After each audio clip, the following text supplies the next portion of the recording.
नाजरीन, पिछले कई सालों में तुर्की के कुछ ड्रामे पाकिस्तान में बहुत मकबूल हुए हैं, जिनमें द्रिलिस अर्तुगरुल सरे फहरिस्त है। इसके अलावा क्रुलिस उस्मान और ग्रेट सल्जोक यानी निज़ाम आलम भी काफ़ी शोहरत हासिल करने में कामयाब हुए हैं।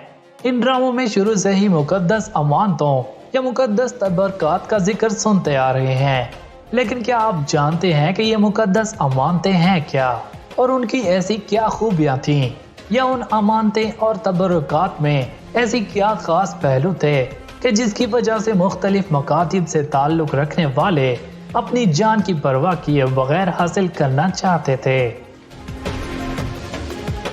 तो नाज़रीन, इन सब के बारे में जानने से पहले आप सभी से गुजारिश है कि हमारे चैनल ट्वीट मैक्स को सब्सक्राइब करना ना भूलिएगा। सामीन, सुल्तान मलिक शाह के दौर में बाज़ंतीनी और किला कूल के बासी इन मुकद्दस अमानतों को हासिल करने की जुस्तजू में लगे हुए थे, यहाँ तक कि ये अमानतें या तबरुकात बाज़ंतीनियों के हाथ लगीं, जिसे गैर मुस्लिम हासिल करने में कामयाब हुए। लेकिन इसके बाद मुसलमान उनसे ये मुकद्दस अमानतें वापस लेने में दोबारा कामयाब हुए।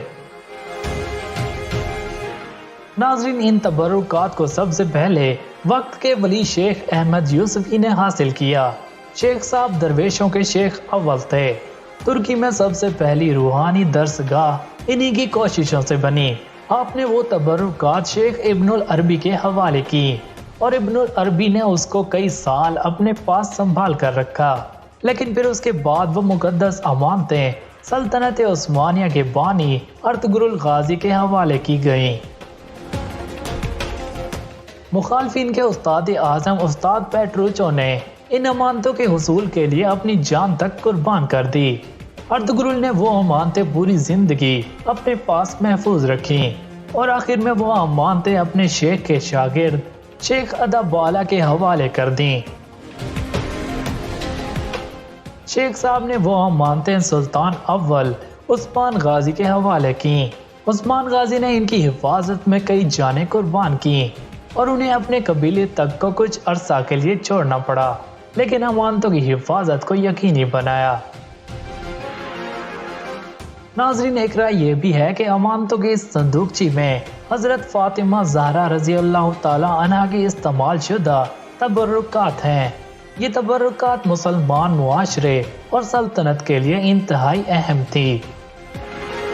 इसी का जिक्र निज़ाम आलम यानी दी ग्रेट सल्जोक सीरियल में किया गया है।